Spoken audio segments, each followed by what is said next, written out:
3 November 2022 Hindu news റിവ്യൂയിലേക്ക് എല്ലാവർക്കും സ്വാഗതം. ആദ്യത്തെ ന്യൂസ് എന്ന് പറയുന്നത് നെറ്റന്യാഹു inching towards reclaiming power in Israel. ഇസ്രായേലിൻ്റെ അധികാരവുമായി സംബന്ധിച്ച്, ഇസ്രായേലിൻ്റെ അഡ്മിനിസ്ട്രേഷനുമായി സംബന്ധിച്ച് നമുക്ക് ഓർമ്മ വരുന്ന റൈറ്റ് വിങ് ലീഡറാണ് നെറ്റന്യാഹു. നെറ്റന്യാഹു വീണ്ടും അധികാരത്തിലേക്ക് തിരിച്ചു വരുമെന്ന വാർത്തകളാണ് പറയുന്നത്. ഒരു പ്രൊജക്റ്റഡ് ആയിട്ടുള്ള ഇലക്ഷൻ റിസൾട്ടിനെ കുറിച്ചാണ് പറയുന്നത്. അതിൽ നെറ്റന്യാഹുവിന് ചാൻസ് ഉണ്ട് എന്നാണ് പറയുന്നത്. ബെഞ്ചമിൻ നെറ്റന്യാഹു റൈറ്റ് വിങ് ലീഡറാണ്. ഇസ്രായേലാണ് രാജ്യം, ഓർത്താൽ മതി. അടുത്ത news, centre blames Punjab government for turning Delhi into a gas chamber എന്നാണ്. അപ്പോൾ ഡൽഹിൻ്റെ എയർ ക്വാളിറ്റി ആയി ബന്ധപ്പെട്ട ന്യൂസാണിത്. എയർ ക്വാളിറ്റി വളരെ മോശം ആയി കണ്ടിന്യൂ ചെയ്യുന്നൊരു സ്ഥലമാണ് ഡൽഹി. അവിടെ ഫയർ ക്രാക്കേഴ്സ് ബേൺ ചെയ്യുന്നത്, ഇപ്പോൾ എന്താ പറയുക, പടക്കങ്ങൾ ഉപയോഗിക്കുന്നത്, ഇപ്പോൾ സെലിബ്രേഷൻസുമായി ബന്ധപ്പെട്ട് ഇങ്ങനെയുള്ള സാധനങ്ങളൊക്കെ ഉപയോഗിക്കുന്നതൊക്കെ ബാൻ ചെയ്തിട്ടും എയർ ക്വാളിറ്റി വളരെ മോശമാണ് എന്ന് പറയപ്പെടുന്നു. അപ്പോൾ ഇതിൽ ഇമ്പോർട്ടൻ്റ് ആയിട്ടുള്ള കാര്യം, union minister Bhupendra Yadav has accused Punjab as a reason for turning Delhi into a gas chamber എന്ന് പറഞ്ഞാൽ, ഈ പറഞ്ഞ 19% റൈസാണ് ഫാം ഫയേഴ്സിൽ, പാടങ്ങളിലുള്ള തീ കാരണം, അതിൻ്റെ എക്സോസ്റ്റ് കാരണം ഇവിടെ എന്തുണ്ടായിട്ടുള്ളത്, ഡൽഹി അത് വളരെ മോശമായി ബാധിച്ചിരിക്കുന്നത്. അപ്പോൾ ഇതാണ് പഞ്ചാബിലെ ഫാം ഫയേഴ്സാണ് ഇതിന് കാരണം എന്നാണ് ആര് പറയുന്നത്, ഭൂപേന്ദ്ര സിംഗ് എന്ന് പറഞ്ഞ യൂണിയൻ മിനിസ്റ്റർ പറഞ്ഞിരിക്കുന്നത്. അപ്പോൾ ഒരുപാട് കാരണങ്ങളുണ്ട് ഡൽഹിൻ്റെ എയർ പൊല്യൂഷനുമായി ബന്ധപ്പെട്ട്, എയർ ക്വാളിറ്റി മോശമാവുന്നതുമായി ബന്ധപ്പെട്ട്. അതിലൊരു കാരണമായിട്ട് ചൂണ്ടിക്കാണിക്കുകയാണ് ഈ പറഞ്ഞ ഫാം ഫയേഴ്സ്, പാടങ്ങളിലുള്ള അഗ്രികൾച്ചറൽ വേസ്റ്റുമായി ബന്ധപ്പെട്ട് അവിടെ ഉണ്ടാവുന്ന തീ മറ്റ് എക്സോസ്റ്റുകൾ ഉണ്ടാക്കാൻ കാരണമാവും. അത് നെയ്ബറിംഗ് ആയിട്ടുള്ള ഡൽഹിയെ എയർ പൊല്യൂഷന് കാരണമാക്കുകയും ചെയ്യും എന്നാണ് പറയപ്പെടുന്നത്.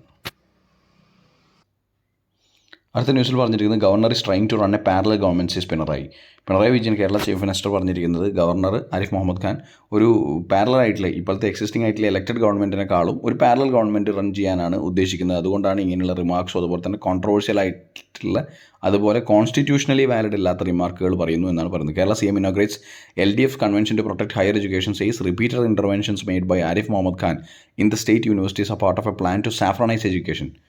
അപ്പോൾ ഇത് പൊളിറ്റിക്കലായിട്ടുള്ള അജണ്ടയാണെന്നും ഇടയ്ക്കിടയ്ക്കുള്ള ഈ പറഞ്ഞ യൂണിവേഴ്സിറ്റിയുമായി ബന്ധപ്പെട്ടുള്ള ഇൻ്റർവെൻഷൻസ് ഈ പറഞ്ഞ ഈ കാര്യത്തിനെ എന്താ പറയുക, ഒരു പൊളിറ്റിക്കൽ മോട്ടീവായിട്ട് കാണണം എന്നൊക്കെ രീതിയിലാണ് പറഞ്ഞിരിക്കുന്നത്. അതുപോലെ തന്നെ ഒരു പാരലൽ ഗവൺമെൻറ് ആയിട്ട് ആണ് ഗവർണർ ഈ പറഞ്ഞ സ്റ്റേറ്റിനെ റൺ ചെയ്യാൻ ശ്രമിക്കുന്നു എന്നും പറയുന്നു. ഇന്നത്തെ എഡിറ്റോറിയൽ നോക്കാം. Seeds of hope, scientific consent must dictate product availability to farmers and consumers. അപ്പോൾ ഇത് എന്തുമായി ബന്ധപ്പെട്ട ന്യൂസാണ്?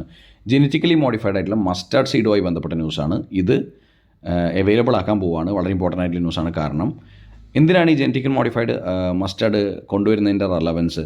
ഇന്ത്യ ആസ് എ കൺട്രി ഒരു നെറ്റ് ഇമ്പോർട്ടറാണ് എന്തിൻ്റെ, ഓയിൽസിൻ്റെ, എഡിബിൾ ഓയിലിൻ്റെ നെറ്റ് ഇമ്പോർട്ടറാണ് ഇന്ത്യ. ഇറക്കുമതി ചെയ്യുന്ന രാജ്യമാണ് ഇന്ത്യ. അതുകൊണ്ട് തന്നെ അങ്ങനെയുള്ള ക്ഷാമം തീർക്കാനും സെൽഫ് റിലയൻ്റ് ആവാനും എന്തിനേ പറ്റുള്ളൂ, high yielding varieties of seeds ആണ് പറ്റുക. അതുപോലെ തന്നെ ഇപ്പോഴത്തെ കാറ്റഗറിയിൽ അത് ജെനറ്റിക്കലി മോഡിഫൈഡ് ആയിട്ടുള്ള റിസൈലൻ്റ് ആയിട്ടുള്ള സീഡ്സ് ആണ് നല്ലത്. അപ്പോൾ അതിനുള്ള അനുമതി കൊടുത്തിരിക്കുകയാണെന്നാണ് പറയുന്നത്. അതുപോലെ മുമ്പോട്ട് പോകുമ്പോൾ എന്താണ് ചലഞ്ചസ്, എന്തൊക്കെയാണ് ഇതിൻ്റെ ഡീമെറിറ്റ്സ്, അങ്ങനെയുള്ള കാര്യങ്ങളാണ് എഡിറ്റോറിയൽ ഇന്ന് പറയുന്നത്. ഇതിൻ്റെ പേരെന്ന് പറയുന്നത് ധാര മസ്റ്റർഡ് ഹൈബ്രിഡ് 11 എന്നാണ്, DMH11 എന്നാണ് ഈ പറഞ്ഞ മസ്റ്റർഡ് സീഡിൻ്റെ പേര്. After years of being in limbo there is a surge of optimism around DMH11 or Dhara mustard hybrid 11, a variety developed using genetic engineering techniques by Indian scientists and public funds. The Genetic Engineering Appraisal Committee, the apex regulator and an arm of Environment Ministry, last week cleared the variety for environmental release.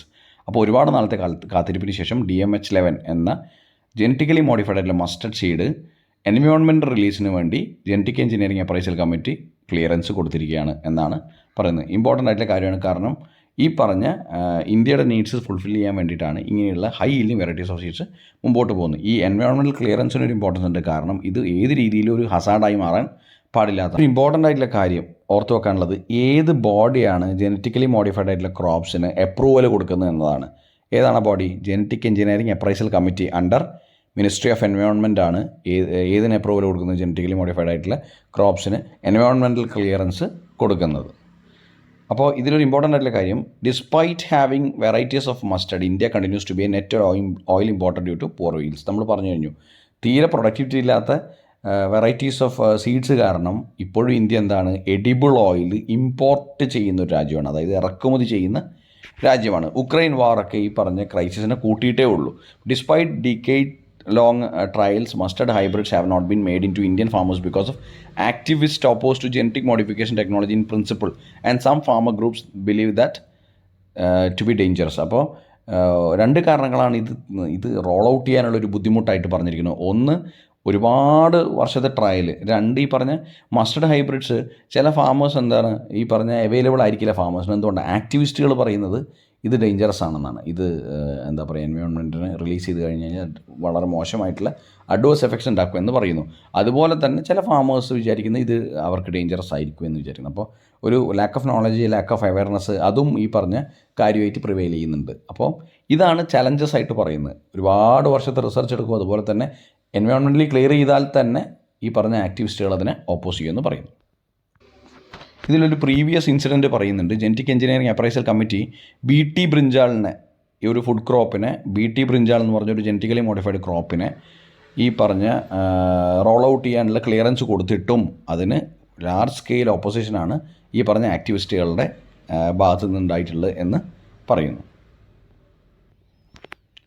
DMH11 alone may not be a penny for India's edible oil crisis and rather represents a platform technology that requires seed companies to invest and develop their own hybrids. അപ്പോൾ DMH11 എന്ന് പറഞ്ഞ genetically modified ആയിട്ടുള്ള mustard seed എന്ന് പറയുന്നത് എല്ലാത്തിനും ഒരു solution അല്ല. പക്ഷേ ഇതൊരു പ്ലാറ്റ്ഫോമായി കണക്കാക്കി വളരെ സയൻറ്റിഫിക് ആയിട്ട് ഇങ്ങനെയുള്ള കാര്യങ്ങൾ മുമ്പോട്ട് കൊണ്ടുവന്ന് ഈ പറയുന്ന ഗ്യാപ്പുകൾ ഫില്ല് ചെയ്യാനാണ് വേണ്ടത്. അപ്പോൾ അതിൽ ഈ പറഞ്ഞ സീഡ് കമ്പനീസൊക്കെ ഇൻവെസ്റ്റ് ചെയ്യണം, അതുപോലെ തന്നെ അവരുടെ ഹൈബ്രിഡ്സിനെ ഡെവലപ്പ് ചെയ്യുകയും ചെയ്യണം എന്ന് പറയുന്നു.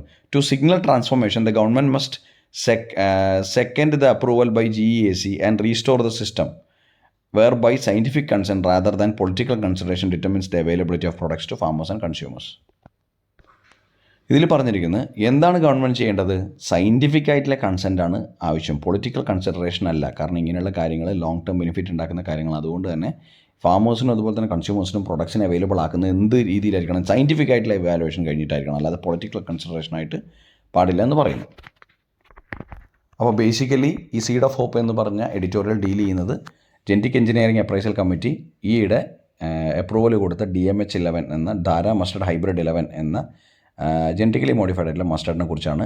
എഡിബിൾ ഓയിൽ ഇമ്പോർട്ട് ചെയ്യുന്ന രാജ്യമെന്ന രീതിയിൽ ആ ഗ്യാപ്പ് ഫില്ല് ചെയ്യാൻ ഉപയോഗിക്കാൻ നമുക്കിങ്ങനെയുള്ള highly yielding varieties of seeds ആവശ്യമാണ്.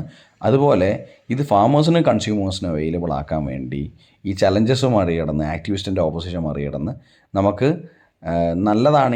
നല്ലതാണെന്ന് സയൻറ്റിഫിക് ആയിട്ടുള്ള കൺസെൻ്റ് ഉള്ള റാഷണലുള്ള പ്രൊഡക്ട്സ് ഫാമേഴ്സിനും കൺസ്യൂമേഴ്സിനും അവൈലബിൾ ആക്കേണ്ടതാണ്. അതിൽ പൊളിറ്റിക്കൽ കൺസിഡറേഷൻസ് പാടില്ല. സയൻറ്റിഫിക് ആയിട്ടുള്ള കൺസെൻ്റാണ് വേണ്ടത്, സയൻറ്റിഫിക് ആയിട്ടുള്ള ഇവാലുവേഷനാണ് വേണ്ടത് എന്ന് ആണ് ഇന്നത്തെ എഡിറ്റോറിയൽ അനാലിസിസ് പറയുന്നത്. അടുത്ത ന്യൂസ് എന്ന് പറയുന്നത് Uttarakhand's uniform civil code committee shifts through 4 lakh suggestions plans more outreach. അപ്പോൾ ഇതിൽ പറഞ്ഞിരിക്കുന്നത് ഉത്തരാഖണ്ഡിന് യൂണിഫോം സിവിൽ കോഡ് UCC, അതായത് ആർട്ടിക്കിൾ 44 പറയുന്ന യൂണിഫോം സിവിൽ കോഡ് ഇംപ്ലിമെൻറ്റ് ചെയ്യാൻ വേണ്ടിയിട്ട് ഒരു കമ്മിറ്റി രൂപീകരിച്ചിട്ടുണ്ട്. 5-member team formed to frame the draft for a uniform civil code in Uttarakhand is currently struggling to read and analyze over 3 lakh handwritten letters, 60,000 emails and 22,000 suggestions uploaded on its website by residents of the hill state, sharing their view and recommendations on one law for all. അപ്പോൾ ഒരേ law, one law for all എന്ന uniform civil code ഇപ്പം ഗോവയിൽ മാത്രമാണുള്ളത്. അത് ഉത്തരാഖണ്ഡിൽ നടപ്പാക്കാൻ വേണ്ടിയിട്ട് ഒരു 5-member കമ്മിറ്റി ടീമിനെ രൂപീകരിച്ചിരുന്നു. പക്ഷേ ഇത്രയധികം സജഷൻസ് വന്നത് കാരണം അവർ കുറേ കൂടെ ഔട്ട്റീച്ചിന് വേണ്ടി പ്ലാൻ ചെയ്യാൻ വേണ്ടി ശ്രമിക്കുകയാണെന്നാണ് പറയുന്നത്. അപ്പോൾ ഇമ്പോർട്ടൻ്റ് ആയിട്ടുള്ള ഒരു ന്യൂസാണ് ഇത്. അപ്പോൾ ആർട്ടിക്കിൾ 44 ഓർത്ത് നോക്കുക, യൂണിഫോം സിവിൽ കോഡ്. അടുത്ത ന്യൂസ് എന്ന് പറയുന്നത് centre doubles fertiliser subsidy as prices CS surge. Cabinet approves a subsidy of 51,875 crores for nitrogen, phosphorus, potassium, sulfur for phosphoric and potassium fertilizers for rabi season. Highest subsidy so far, says Union Minister. Union government ഫെർട്ടിലൈസറിൻ്റെ subsidy double ചെയ്തിരിക്കുകയാണ്. അപ്പോൾ ഇത് ഏത് സീസണാണ് നടന്നുകൊണ്ടിരിക്കുന്നത്? റാബി സീസണാണ്, ഖാരിഫ് അല്ല, റാബി സീസണാണ് നടന്നുകൊണ്ടിരിക്കുന്നത്. എത്രയാണ് എമൗണ്ട് എന്ന് പറഞ്ഞിരിക്കുന്നത്? 51,875 കോടിയാണ് സബ്സിഡി ആയിട്ട് ഈ പറഞ്ഞ ഫെർട്ടിലൈസേഴ്സിന് അനുവദിച്ചിരിക്കുന്നത്. ഒരു ഇമ്പോർട്ടൻ്റ് ആയിട്ടുള്ള ചോദ്യമാണ്, അതുകൊണ്ട് തന്നെ ഓർത്ത് വെക്കണേ. Pahari ethnic community added to schedule tribes list of Jammu and Kashmir. അപ്പോൾ പഹാരി കമ്മ്യൂണിറ്റി എവിടെയാണ്? ജമ്മു ആൻഡ് കാശ്മീരാണ്. The national commission for schedule tribes NCST has now cleared the way for the inclusion of Pahari ethnic group on the scheduled tribes list of the Union Territory of Jammu and Kashmir. ST സ്റ്റേറ്റസിലേക്ക് Pahari ethnic കമ്മ്യൂണിറ്റിയെ add ചെയ്തിരിക്കുകയാണ് എന്ന് പറഞ്ഞിരിക്കുന്നത്. ഇനി sports ന്യൂസാണ്. India pips Bangladesh in tense finishing just closer to semifinal spot India ഏകദേശം ഉറപ്പിച്ചിരിക്കുകയാണ്. കാരണം എന്താണ്, ഇന്നലത്തെ ബംഗ്ലാദേശുമായിട്ടുള്ള ജയമാണ് അതിന് കാരണം. 2020 world cup men's world cup 2020 നടന്നുകൊണ്ടിരിക്കുകയാണ്. അപ്പോൾ അതാണ് ഇന്നത്തെ news, sports news. Thank you so much for listening to the Hindu news review. ഇവിടെ ഇന്നത്തെ ഹിന്ദു ന്യൂസ് റിവ്യൂ അവസാനിക്കുകയാണ്. നമുക്ക് നാളെ കാണാം. Bye, take care, see U.